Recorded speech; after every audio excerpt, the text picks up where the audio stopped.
5 साल की रिया ने अपनी मम्मी से कहा, मम्मी मुझे स्कूल पहुंचा दो, मैं वहां जाकर बहुत रोऊंगी, तो फिर मुझे लेने के लिए पापा को आना ही पड़ेगा।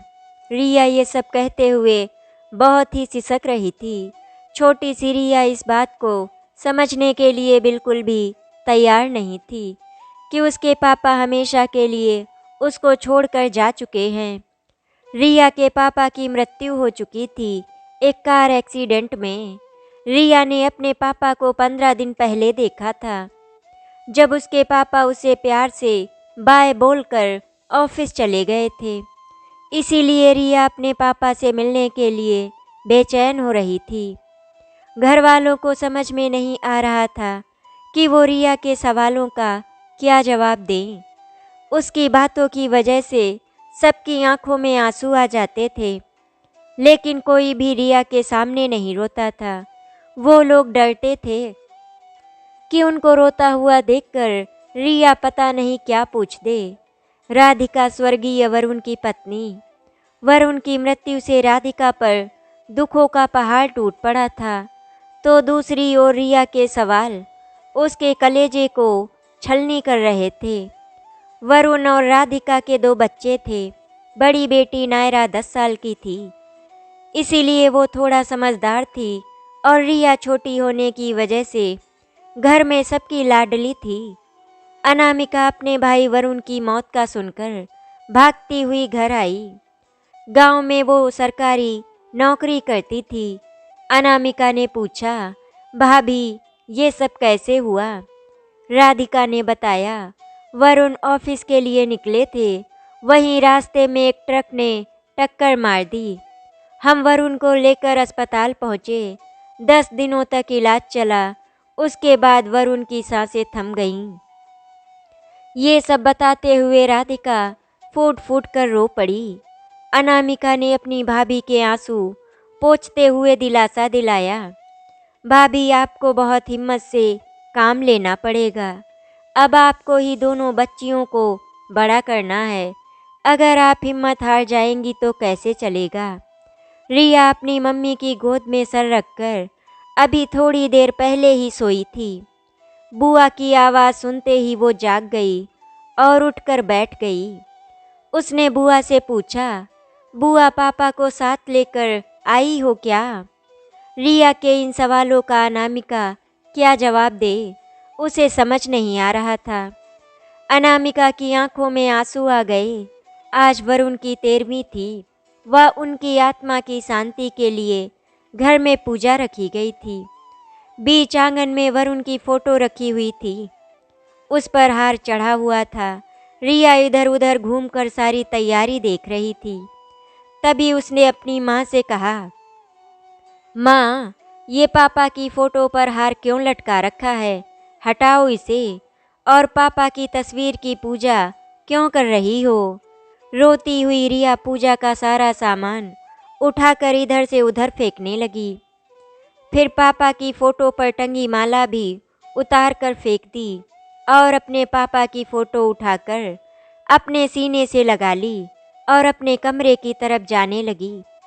राधिका ने अपने आप को बहुत ही मुश्किल से संभाल रखा था, लेकिन ये सब देखकर वो फूट फूट कर रोने लगी और पूजा का सारा सामान समेटने लगी।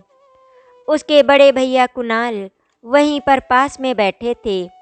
ये सब देखकर उनसे रहा नहीं गया और उठकर रिया को गोद में उठाकर उसे शांत कराने का प्रयास करने लगे। बड़े पापा कहाँ है पापा? इतने दिन हो गए, अभी तक क्यों नहीं आए? कुणाल ने रिया को समझाते हुए कहा, रिया पापा को एक बहुत ज़रूरी काम आ गया था, इसीलिए वो भगवान जी के पास गए हैं। ये बात सुनकर रिया ने रोते हुए कहा, पापा ऐसे कैसे जा सकते हैं भगवान जी के पास? मुझसे बात करके जाना चाहिए था पापा को। बड़े पापा मुझे भी ले चलो ना भगवान जी के पास, मुझे भी जाना है। बड़े पापा भगवान जी को फ़ोन लगाओ ना, मुझे भगवान जी से बात करनी है। मैं उनको बोलूँगी कि अब वो मेरे पापा को वापस भेज दे। मुझे पापा की बहुत याद आ रही है। राज वरुण का छोटा भाई रिया का ध्यान भटकाने की कोशिश में लगा हुआ था। राज रिया को लेकर घर से बाहर आ गया। राज ने सोचा बाहर दुकान पर ले जाकर कुछ दिला देंगे तो शायद शांत हो जाए, लेकिन रिया ने कुछ भी नहीं लिया। रिया का ध्यान तो सड़कों पर चल रहे लोगों के ऊपर था।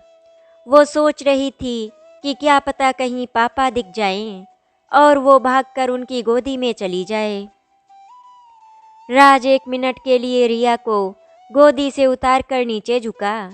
इतने में राज की जेब से वरुण का फ़ोन नीचे गिर गया। रिया ने उसे उठा लिया। चाचू, पापा का फ़ोन आपके पास क्यों है? रिया ने पूछा। ये सुनते ही राज का गला भर आया। नहीं रिया बेटा, ये तो मेरा फ़ोन है। चाचू झूठ मत बोलो, ये मेरे पापा का ही फ़ोन है। इस फ़ोन के पीछे मेरी स्माइली है जो मैंने पापा के सामने लगाई थी। रिया गुस्सा हो गई थी। उसने फ़ोन को पलटकर दिखाते हुए कहा। राज के पास रिया के प्रश्नों का कोई जवाब नहीं था। वो अपनी गीली आंखों के साथ रिया को लेकर घर वापस आ गया और रिया को राधिका भाभी की गोद में दे दिया। और फिर राज भीतर कमरे में जाकर फूट फूट कर रोने लगा। राज खुद को संभाल नहीं पा रहा था क्योंकि वरुण राज से बहुत प्यार करता था। वरुण की 13वीं बड़ी मुश्किल से रीति रिवाज के साथ संपन्न हो गई। इसमें शामिल होने के लिए कुछ करीबी रिश्तेदार भी आए थे। 13वीं समाप्त होते ही अब वो लोग धीरे धीरे वापस जाने लगे। वरुण के बिना घर वीरान सा लग रहा था। ये घर अब राधिका को काटने को दौड़ रहा था। ऊपर से रिया का रोना और अपने पापा को ढूंढना अभी भी कम नहीं हुआ था। रिया की बुआ अनामिका अपनी रिया और राधिका भाभी से बहुत प्यार करती थी, इसीलिए अनामिका कुछ दिनों के लिए वहीं रुक गई थी। एक दिन घर पर सभी लोग सो रहे थे। अचानक रिया की नींद खुल गई और वो उठकर बैठ गई। उसके बाद चिल्लाते हुए आंगन की तरफ भागी और थोड़ी देर बाद उसने खिलखिलाकर हंसते हुए किसी से बात करना शुरू कर दिया। रिया की आवाज़ सुनकर उसकी माँ राधिका की भी नींद टूट गई। राधिका भागकर आंगन में आई तो देखा रिया किसी से बातें कर रही है, लेकिन राधिका ने इधर उधर नज़र दौड़ाकर देखा तो आसपास कोई नहीं था। आधी रात में रिया को हवा में बातें करते देखकर राधिका भयभीत हो गई। उसने तुरंत रिया को गोद में उठाया और कमरे के भीतर लेकर आ गई और दरवाजे पर कुंडी लगा दिया जिससे रिया दोबारा बाहर ना जा सके। राधिका ने रिया को अपने सीने से लगाकर उसको सुलाने का प्रयास किया, लेकिन रिया अभी भी बुदबुदाकर किसी से बात कर रही थी। अब फिर से मुझे छोड़कर कहीं नहीं जाना। अच्छा, मुझे नींद आ रही है तो मैं सोने जा रही हूँ, तुम भी सो जाओ। अब राधिका ने रिया से पूछा, बेटा किससे बात कर रही हो? अरे मम्मी, पापा आए हैं, उन्हीं से बातें कर रही थी। पापा ने मुझे रोने के लिए मना किया है और मम्मी पापा ने मुझसे कहा है कि जब वो घर आएंगे तो मेरे लिए बहुत सारे खिलौने और कपड़े लेकर आएंगे। मम्मी, पापा ने ये भी कहा है कि अपनी मम्मी को भी रोने मत देना, वो बहुत ही जल्दी आएंगे।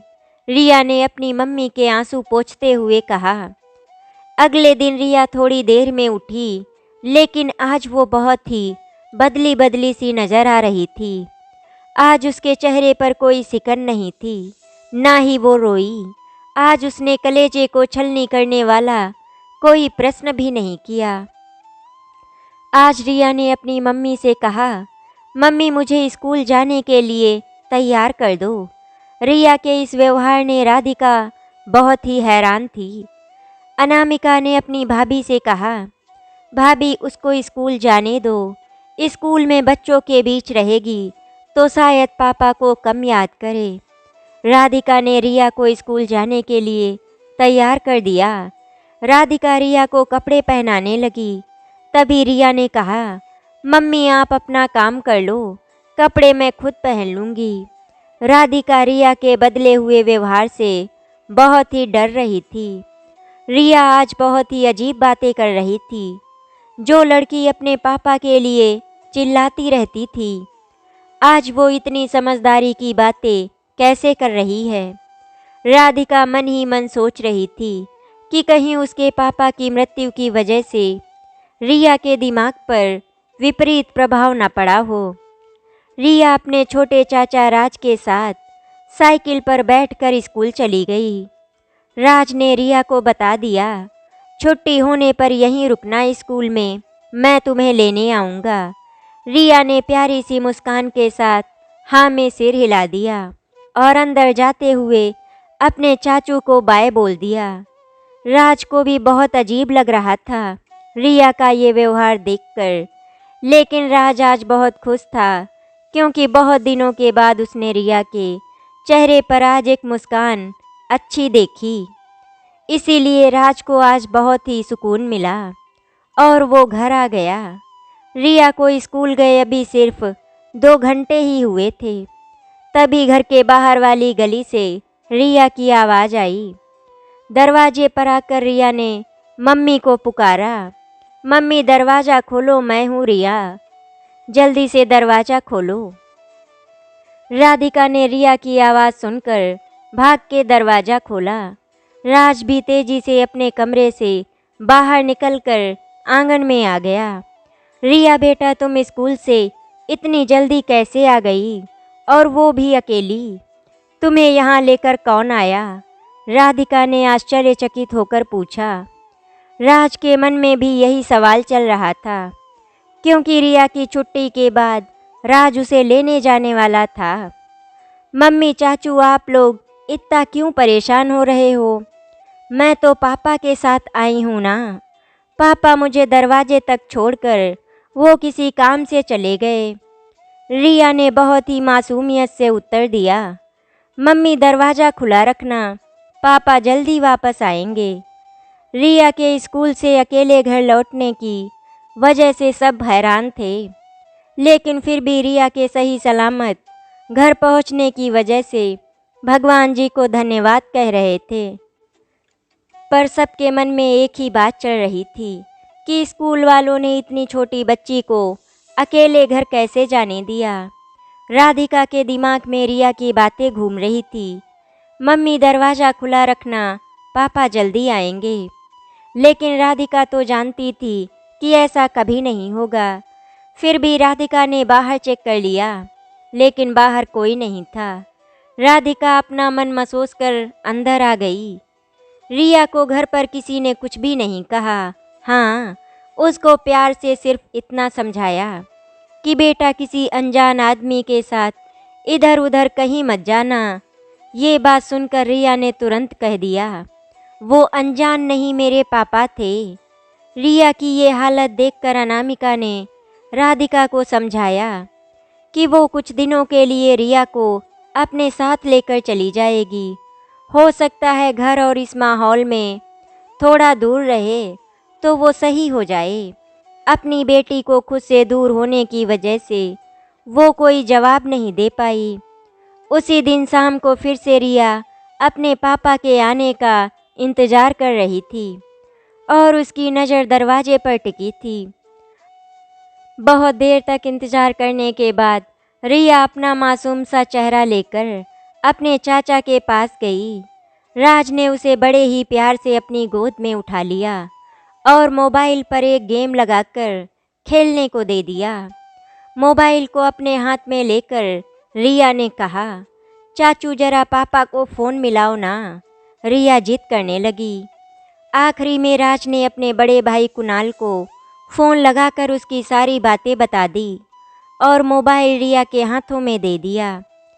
फ़ोन पर कुणाल रिया से बातें कर रहा था, उसका पापा बनकर। लेकिन कुछ ही देर में रिया ने कुणाल की आवाज़ पहचान ली और रोते हुए पूछा, बड़े पापा आप हो ना? मैं अपने पापा की आवाज़ बहुत अच्छे से जानती हूँ। रिया की बात सुनकर कुणाल ने कहा, रिया बेटा, मैं तुम्हारा बड़े पापा भी हूँ और पापा भी। इस बात पर रिया बहुत गुस्सा हो गई। नहीं, आप मेरे पापा नहीं हो, आप केवल बड़े पापा हो मेरे। बड़े पापा मेरे पापा से बात कराओ ना, रिया को समझाते हुए कुणाल ने कहा। अच्छा रिया, तुमको जो चाहिए मुझे बता दो, मैं तुम्हारे पापा से कह दूंगा। नहीं, मैं पापा को खुद ही बताऊंगी। और आप पापा से क्यों बात करेंगे? आपका और पापा का तो झगड़ा चल रहा था ना, फिर आप मेरे पापा से कैसे बात कर सकते हैं? रिया की बातों का आज कुणाल के पास कोई जवाब नहीं था। रिया की बातें सुनकर कुणाल का गला भर आया और उसकी आंखों में आंसू आ गए। राधिका और अनामिका ने बहुत ही मुश्किल से रिया को शांत कराया और उसको कमरे में ले गईं। अगली सुबह फिर राधिका ने रिया को नहलाया, फिर उसे कपड़ा पहनाने चली तो रिया ने कहा, मम्मी कल जो पापा मेरे लिए फ़्रॉक लाए थे उसे ही पहनाना मुझे। पहले तो राधिका ने रिया की बातों को अनदेखा कर दिया। रिया के बार बार बोलने पर उसने रिया को चुप करा दिया। जब राधिका ने उसकी बातों पर यकीन नहीं किया तो रिया ने एक पैकेट की तरफ इशारा किया। राधिका ने बुदबुदाते हुए कहा, पता नहीं कौन लाया है ये पैकेट और यहाँ रखकर चला गया। जरूर ये काम राज का होगा। मम्मी इसे कल रात को पापा ने दिया था। इसमें एक फ़्रॉक है, इसी को मुझे पहना दो। राधिका ने राज से पूछा, राज तुमने कोई पैकेट दिया है रिया को? नहीं भाभी, मैं कोई पैकेट लेकर नहीं आया। राधिका ने पैकेट खोलकर देखा, उसमें सच में एक सुंदर सी फ़्रॉक थी। रिया उस फ़्रॉक को बड़े ही प्यार से निहार रही थी। राधिका ने मन में सोचा, शायद कभी वरुण इस पैकेट को लाए होंगे और हमें बताना भूल गए हों। इस लड़की ने भी आजकल बातें बनाना बहुत सीख लिया है। राधिका रिया को वो फ़्रॉक पहना देती है। उस फ़्रॉक को पहनते ही रिया बहुत खुश हो जाती है और घर में सबको बताती है कि देखो ये फ़्रॉक मेरे लिए पापा लाए हैं। इसी तरह धीरे धीरे कुछ दिन बीत गए, लेकिन रिया और उसके पापा की बातें कम नहीं हो रही थी। एक दिन दोपहर में घर पर सब आराम कर रहे थे, तभी रिया अपनी बुआ अनामिका से कहती है, बुआ पापा बहुत तकलीफ़ में हैं, चलो उन्हें बचाने चलना होगा। फिर ये भागकर अपनी माँ राधिका के पास जाती है और पापा को तकलीफ़ में होने की वजह से उनको बचाने की बात करती है। राधिका ने रिया को शांत कराने का बहुत प्रयास किया, लेकिन कोई फ़ायदा नहीं हुआ। रिया ने रो रो कर पूरा घर सर पर उठा लिया था। शाम को जब राज काम से लौट कर आया तो वो राज के पास जाती हैं और पापा के तकलीफ़ में होने की बात बताती है। चाचू, पापा बहुत तकलीफ़ में हैं, हमें उनको बचाना होगा। रिया की नई जिद ने घर में सबको परेशान कर दिया था। राधिका ने रिया को समझाया, बेटा पापा भगवान जी के पास चले गए हैं, अब वो कभी नहीं आएंगे। लेकिन रिया ये सब बातें सुनने को तैयार नहीं थी। रिया ने जब किसी की बात नहीं सुनी तो अनामिका बुआ ने पूछा, अच्छा ये बताओ कहाँ है पापा? शहर में नदी तट के पास एक जगह है, पापा पिछले कुछ दिनों से वहीं पर हैं। लेकिन बुआ पापा बहुत तकलीफ़ में हैं। रिया ने सारी बातें बुआ को बताई। उसकी बातें सुनकर अनामिका ने राधिका से पूछा, भाभी शहर में ऐसी कोई नदी है क्या? ये बात रिया को कैसे पता? क्या आप लोग रिया को वहाँ लेकर कभी गए हो? नहीं तो रिया ऐसी किसी भी जगह पर नहीं गई है। हो सकता है किसी ने इस नदी के बारे में सुन लिया हो। कुछ दिन और बीते, लेकिन रिया अभी भी रट लगाई थी। पापा बहुत तकलीफ़ में हैं। जब घर में किसी ने रिया की बात नहीं सुनी, वो से मदद मांगने चली गई, मेरे पापा को बचा लो। रिया की बातें सुनकर अब पड़ोसी राधिका के घर जाकर पूछताछ करने लगे। अनामिका और राधिका ने राज से कहा, एक बार रिया को उस जगह पर लेकर जाओ जिससे उसके मन को तसल्ली हो जाए कि ऐसा कुछ भी नहीं है। अगले दिन राज और अनामिका उसे लेकर नदी के उस तट पर पहुँचे जहाँ रिया ने बताया था। उस नदी में पानी ज़्यादा नहीं था। वहाँ पहुंचकर रिया ने राज को नदी में उतरकर थोड़ा अंदर चलने के लिए कहा। ना चाहते हुए भी राज रिया को गोद में लेकर नदी में उतरा और थोड़ा अंदर आया। थोड़ा अंदर जाने पर राज के पैरों से कुछ टकराया। उसने बड़ी मुश्किल से खुद को और रिया को संभाला। राज को ऐसा लगा जैसे उसका पैर भारी चीज में फंस गया हो। राज ने पैर निकालने का बहुत प्रयास किया, पर वो टस से मस नहीं हुआ। राज ने वहाँ पर खड़े कुछ लोगों को मदद के लिए बुलाया। उसकी आवाज़ सुनकर वहाँ खड़े लोग भागे भागे आए। राज का पैर घुटने तक पानी वाली उस नदी में किसी भारी वस्तु के नीचे जा फंसा था। सबने बहुत कोशिश की, पर वो नहीं निकला, तो रॉड मंगवाकर उस भारी वस्तु को बाहर की तरफ खींचा। तब कहीं जाकर राज का पैर बाहर निकला। तब तक आसपास लोगों की भीड़ लग गई थी। 2 पुलिस वाले भी वहां आ गए। तभी वहां खड़े लोग चौंक गए, क्योंकि राज का पैर जिससे फंसा था वो अधजली लाश थी। थोड़ा गौर से देखने पर राज चौंक पड़ा। भैया, ये वरुण भैया की अधजली लाश थी। राज और अनामिका के तो पैरों तले जैसे जमीन खिसक गई हो। रिया बिल्कुल शांत ये सब देख रही थी। बुआ पापा अपने दोस्तों के साथ यहीं पर हैं। रिया ने बुआ के कानों में धीरे से कहा। जिला मुख्यालय फ़ोन करके और पुलिस बल मंगवाया गया और उस नदी के आसपास गहन छानबीन शुरू हो गई। उस नदी में 10 से 11 अधजली लाशें मिली, जो धीरे धीरे सड़ने लगी थी। कुछ दिन हो जाने के कारण ये नदी में दबने लगी थी, इसीलिए बदबू भी नहीं आ रही थी। राज ने अपने बड़े भाई कुणाल को फ़ोन करके बुला लिया।